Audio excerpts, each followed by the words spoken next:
Call of Duty World at War was released on November 11th, 2008 for all the popular consoles of the time. World at War was developed by Treyarch and is technically the first game within the Black Ops universe. With this game, Call of Duty returned to its World War II roots. A lot of people were hesitant at the time to see this game go back to World War II after the success COD 4 had in modern times, but that didn't stop Treyarch from creating the best World War II game in the entire COD franchise. Even with the game returning back to World War II, the game sold over 3 million copies in the United States within the first 2 months of the game's release.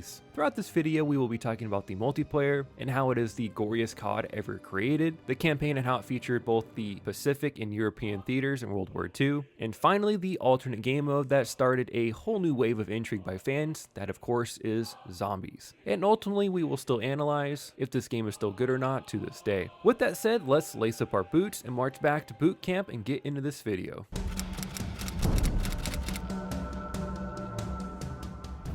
World at War's multiplayer is one of the most memorable multiplayer experiences in all the Call of Duty franchise. The multiplayer is full of grit and gore that we have never seen again in any Call of Duty. The amount of body parts your character can lose when they are blown up by a grenade is awesomely morbid. It just adds a sense of realism to the game and helps ground it in the World War II setting. A lot of people say this game is just a reskin of COD 4, which is factually true since they run off the same game engine, but with that said, World at War is able to separate itself from COD 4 with all of its era-inspired items like the guns and environments. The guns in this game are some of the most basic yet fun guns you will find in any COD. The M1 Garand mag ejection sound is probably one of the most iconic sounds you'll ever hear in any Call of Duty.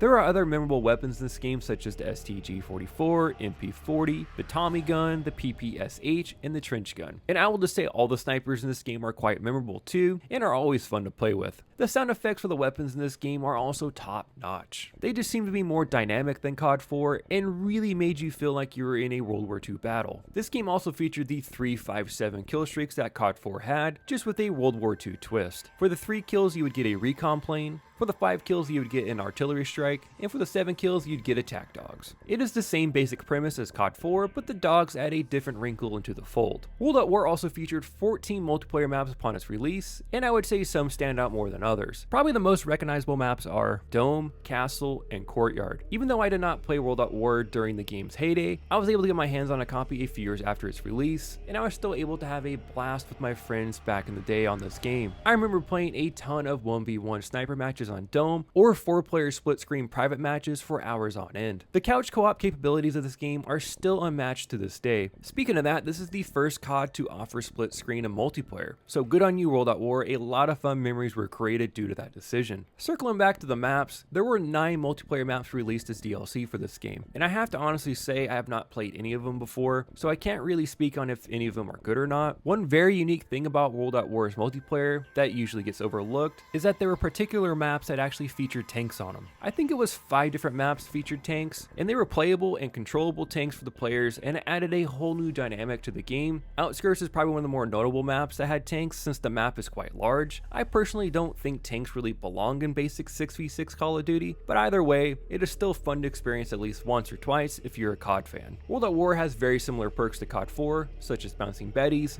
Juggernaut, and Martyrdom, which created for an enjoyable or enraging experience, depending on whatever side you were on. The game modes were pretty much a copy and paste from COD 4 too, which isn't a bad thing by any means. World at War also featured fan favorite modes such as Search and Destroy, Team Deathmatch, Domination, and even their own creative mode called War. Ultimately, the World at War multiplayer will forever be tied to COD 4, but that shouldn't hinder this game's reputation for being awesome. World at War's multiplayer was able to create one of the goriest, most grounded, and realistic Call of Duty multiplayers ever. To this day, it is still worth going back and playing with your friends if you're able to. With that said, I think it's time we move on to the campaign portion of this video.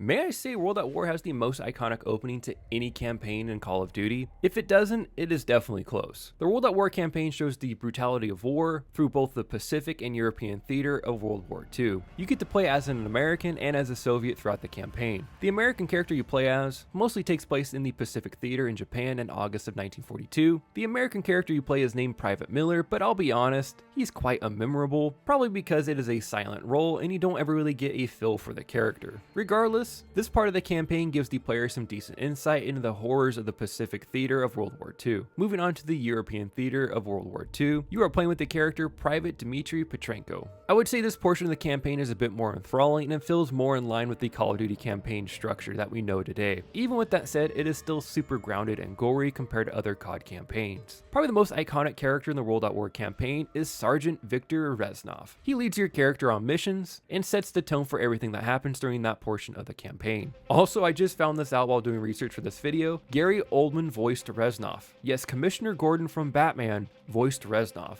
I can't believe I've gone all these years not knowing that. Either way, Reznov becomes a well-remembered character due to his time in World at War, but he is probably most remembered for his appearances in the original Black Ops campaign, which is also a stellar campaign. The most iconic moment of this campaign comes at the very end. You as the player are still controlling Petrenko and you are shot and wounded, but Reznov wills you to the edge of the building and you plant the Soviet flag signifying that the battle is over and the Soviets have retaken Stalingrad. Look, I'm as American as they come, but I have to give it to this game and say that this moment is incredible. World at War has a really solid campaign and I would highly recommend it to anyone who hasn't played it before. I would even recommend playing it with friends if you are able to, since that is actually an option in World at War. Going through the missions with your friends just makes the campaign all that more memorable. With that in mind, I think it is time we move on to the zombies portion of this video.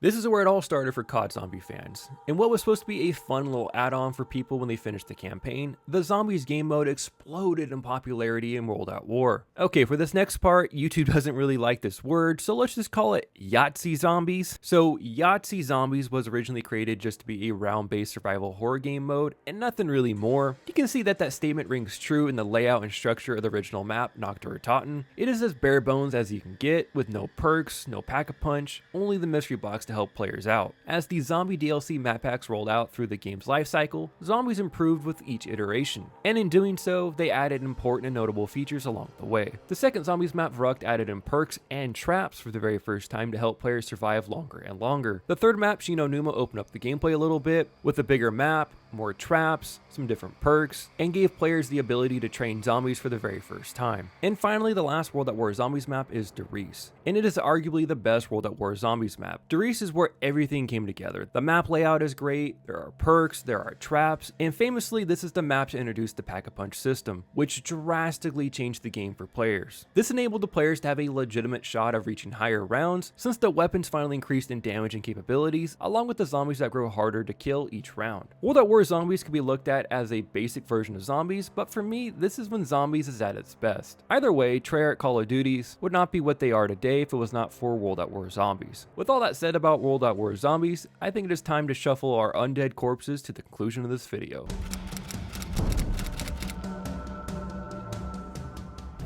Even though I was not able to play World at War during its heyday, I still have very fond memories of this game. I also appreciate everything this game did for future Call of Duties. World at War helped elevate the standards and expectations of Call of Duties as a whole. So in saying that, I have no doubt in saying that, yeah, Call of Duty World at War is still good today. With that said, what are some of your favorite memories of World at War? Let me know down in the comment section below, and while you're down there, if you can like the video and subscribe to the channel, that'd be greatly appreciated. Until next time guys, everyone have a great day, thanks for watching.